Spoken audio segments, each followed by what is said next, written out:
I settled for you and I regret it, she said during a fight. I left that night without a word. 3 months later she called. Her new upgrade cheated on her with someone younger. She wanted to talk. I said, sounds like he settled too. Good luck. Hey viewers, before we move on to the video, please make sure to subscribe to the channel and hit the like button if you want to see more stories like this. Thanks. Hey Reddit, I've been lurking here for a while, reading stories that hit a little too close to home, but now it's my turn to share. This all went down a few months ago, and honestly, typing it out feels like closing a chapter one never wanted to read in the first place. I'm a 34-year-old software engineer, the kind of guy who's always played it straight, reliable, committed, maybe a bit too focused on the long game. Her name's Emily, and we were together for 5 years. We met at a mutual friend's barbecue, hit it off over bad jokes and shared playlists, and before I knew it, we were building a life together in our cozy apartment in the city. From the start, I was all in. I'm not the flashy type, but I showed up for her in ways that mattered. Flashback to about 2 years in. She was going through a rough patch at work, her marketing job stressing her out to the point of breakdowns. I'd stay up late helping her tweak her resume, even turned down a promotion at my company because it would have meant relocating, and she wasn't ready to move. We're a team, I told her then, and I meant it. I cooked dinners when she worked late, planned weekend getaways to recharge her, and when her dad got sick last year, I drove her to the hospital every other day, holding her hand through the waiting room silence. It wasn't glamorous, but it was real. I saved up for a down payment on a house, talked about kids someday, the whole future mapped out in my head. But looking back, the cracks were there early, and I ignored them because I thought that's what love does, overlooks the small stuff. Emily had this habit of comparing me to others, subtly at first. We'd be at a party, and she'd laugh a little too hard at some guy's story, then later say something like, see, that's what I mean about being spontaneous. You're always so planned out. It stung, but I'd brush it off, tell myself she was just venting. Then came the social media stuff. She started posting these cryptic stories, quotes about deserving more, or photos from nights out with coworkers where she looked a bit too cozy with this one guy, Jake. He was her colleague, the charismatic type who traveled for work and always had some adventure to brag about.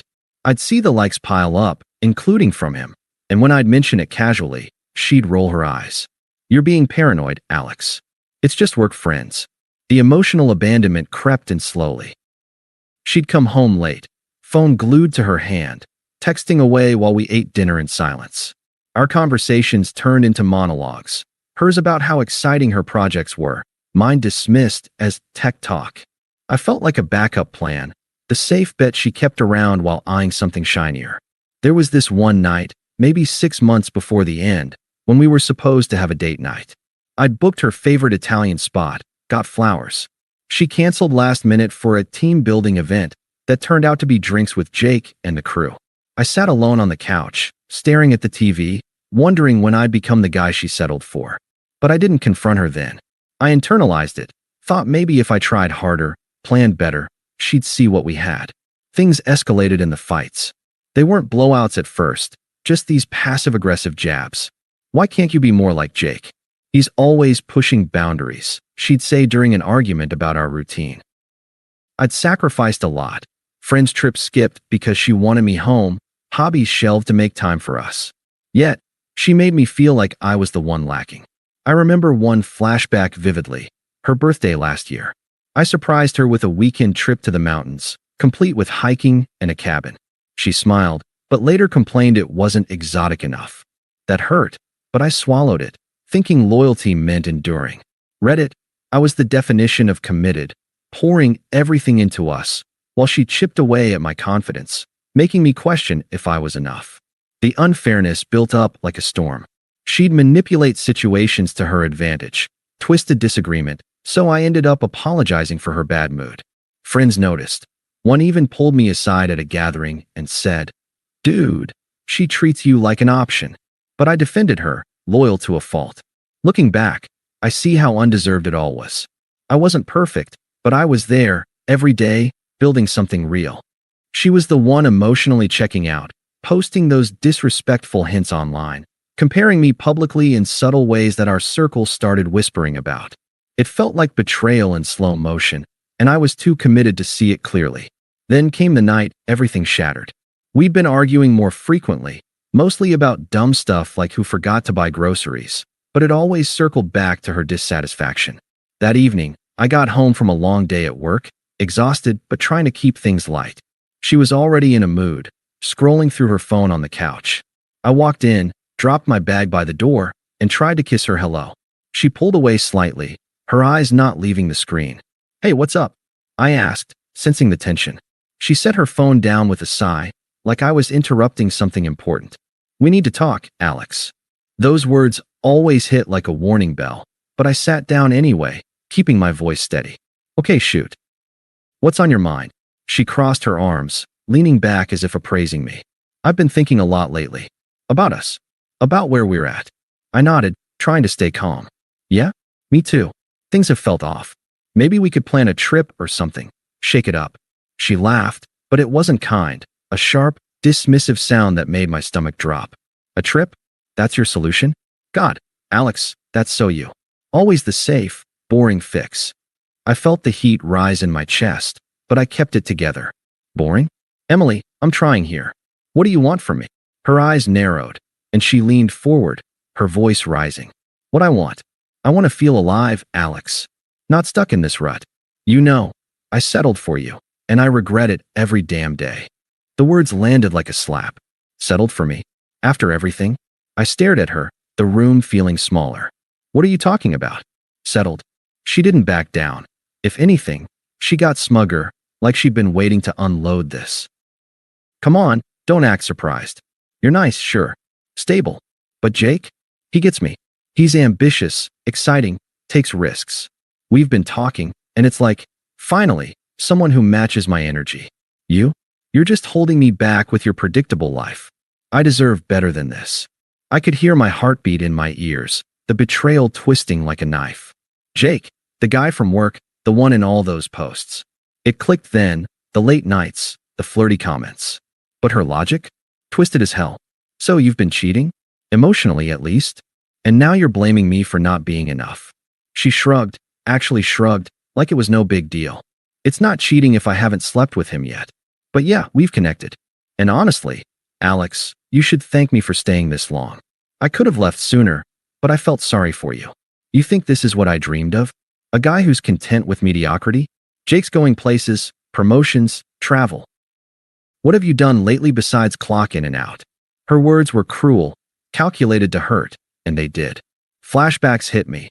All those sacrifices, the promotion I skipped, the nights I supported her.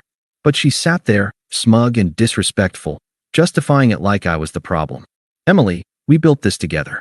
I've been there for you through everything, your job stress, your family. And this is how you see me? A settlement." She rolled her eyes, waving a hand dismissively. "Built what? A boring routine? Yeah, you were there, but it was suffocating. I need more. Jake challenges me, makes me feel wanted. You're just comfortable. And I'm done regretting it." I sat there for a moment, the silence heavy. No begging, no outburst. I wouldn't give her that. Inside, it burned, the confusion and pain swirling, but clarity cut through. This wasn't love. "If that's how you feel," I said quietly, standing up, "then go. Be with Jake. Find your excitement." She looked surprised, like she expected me to fight. "That's it? You're not even going to try?" I shook my head, grabbing my keys from the counter. "No, I'm done too." I packed a bag in the bedroom. Essentials, nothing more, while she watched from the doorway, arms crossed, still smug. "You'll regret this, Alex. You won't find anyone better." I didn't respond, just shouldered the bag, walked past her, and out the door into the cool night air. The door clicked shut behind me, and I drove to a friend's place without looking back. No texts, no calls, just silence. That was my exit, calm, dignified, final. That first night away was a blur. I crashed on my buddy Mark's couch, staring at the ceiling fan spinning in the dark, replaying her words like a bad loop. "Settled for you. Regret it." It echoed, mixing with the confusion. How had I missed the signs? The late texts, the distant hugs, the way she'd light up talking about work but zone out when I shared my day. I felt vulnerable, raw, like I'd poured years into a sinking ship. Flashback to one of our better times. Our third anniversary, when I surprised her with tickets to a concert she'd mentioned once. She hugged me tight then, whispered, "You're the best." Now, that memory twisted into something painful, proof of how one-sided it had become. But I didn't call her, didn't text. No emotional outburst, no begging for closure.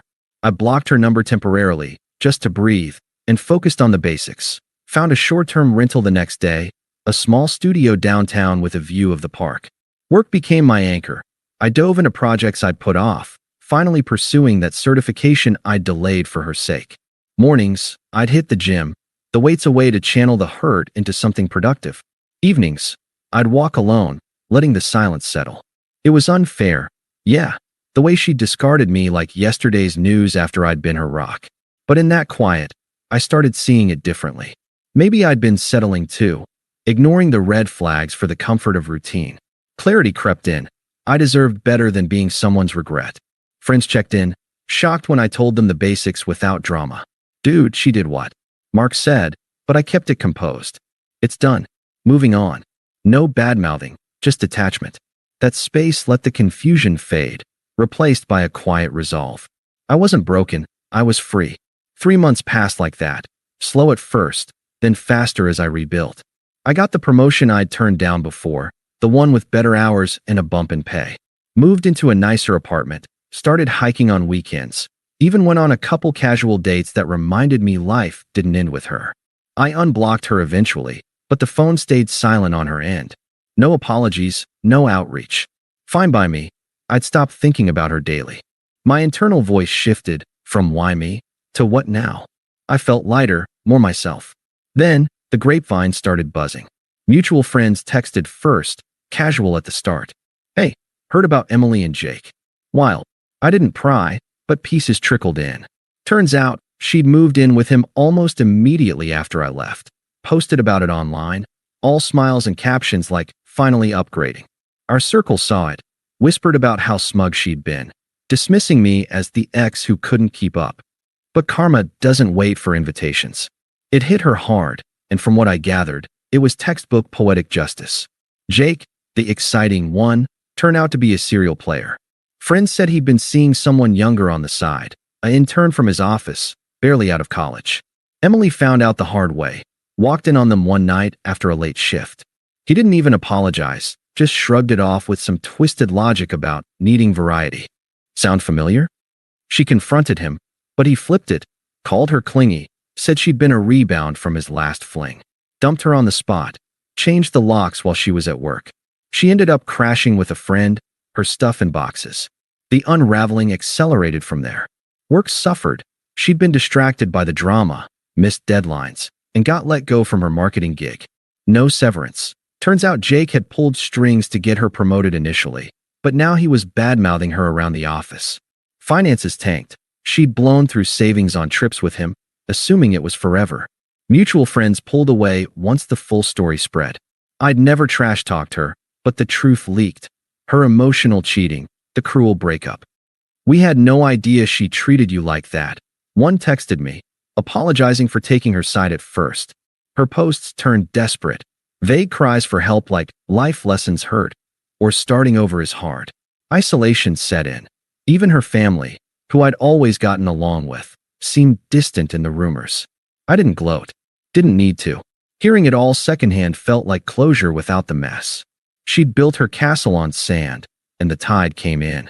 Meanwhile, I was thriving. New routines, new confidence. The irony? She'd called me predictable, but her upgrade was the real dead end. Karma handled the rest, leaving her broke, alone, and facing the mirror of her own choices. The attempt started small, about a week after the rumors hit me. First, a text. "Alex, can we talk? I miss what we had." I read it, felt nothing but a distant echo of the old hurt, and deleted it. No response. Then calls, voicemails at first, her voice shaky but still laced with that entitlement. I ignored them, focusing on my new rhythm.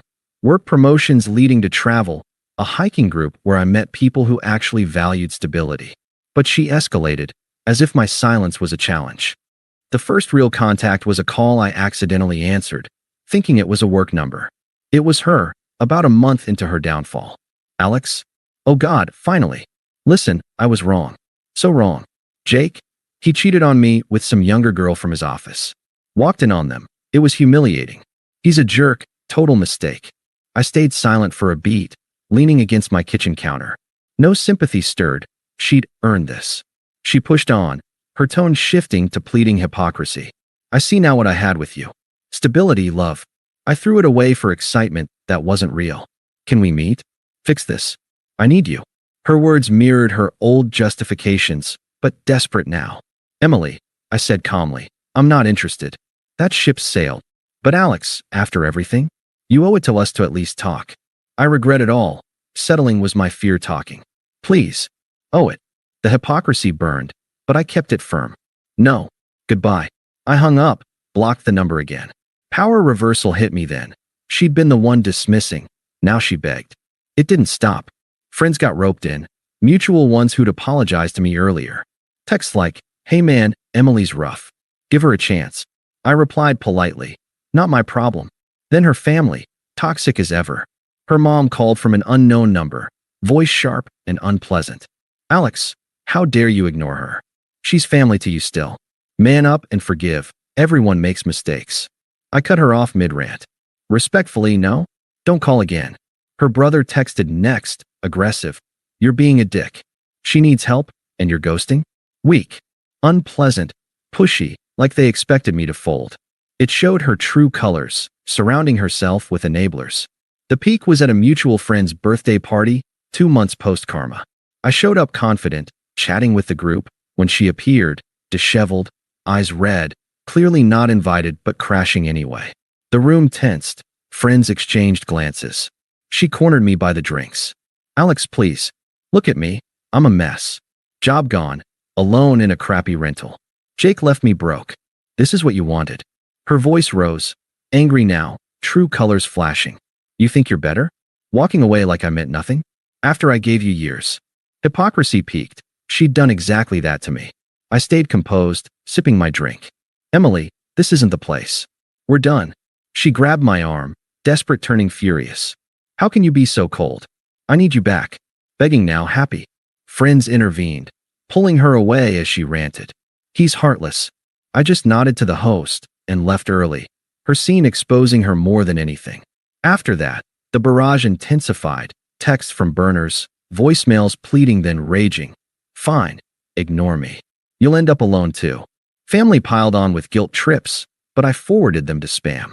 Her desperation peaked, but I remained detached, her chaos irrelevant to my peace. The final nail came via another call, 3 months to the day since I walked out. I just returned from a weekend hike, unpacked, when the phone rang. Her number, somehow unblocked in the shuffle. I answered, curious more than anything, ready to end it. Alex? Thank God. I need to talk. Jake's gone for good. Cheated with someone younger, said I was too much drama. Settled for me, I guess. Ironic, right? But I get it now. We can start over. I've changed. Her voice cracked, desperate, but the hypocrisy shone through, like her pain erased mine. I paused, then delivered it calm and firm, mirroring her logic with a touch of irony. Sounds like he settled too. Good luck finding your next upgrade. She gasped. What? Alex, don't, please. I'm sorry. Alone, broke. Your stability, I miss it. We were good together. No care for her well-being stirred. She was irrelevant, a closed book. Emily, I've built a life without you. Thriving, new job, new adventures. You're not part of it anymore. Don't call again. But I hung up, blocked for good. No anger, just finality. She was powerless, her attempt to joke compared to my growth. Reflecting now, it's complete. I was loyal, undeservedly betrayed, but I walked with dignity. Karma hit. She unraveled, begged desperately. I mirrored her words, showed indifference, and moved on. Life's better, free, evolved. Thanks for watching. Make sure to subscribe to the channel and hit the like button. What do you think about this story? Share it in the comments.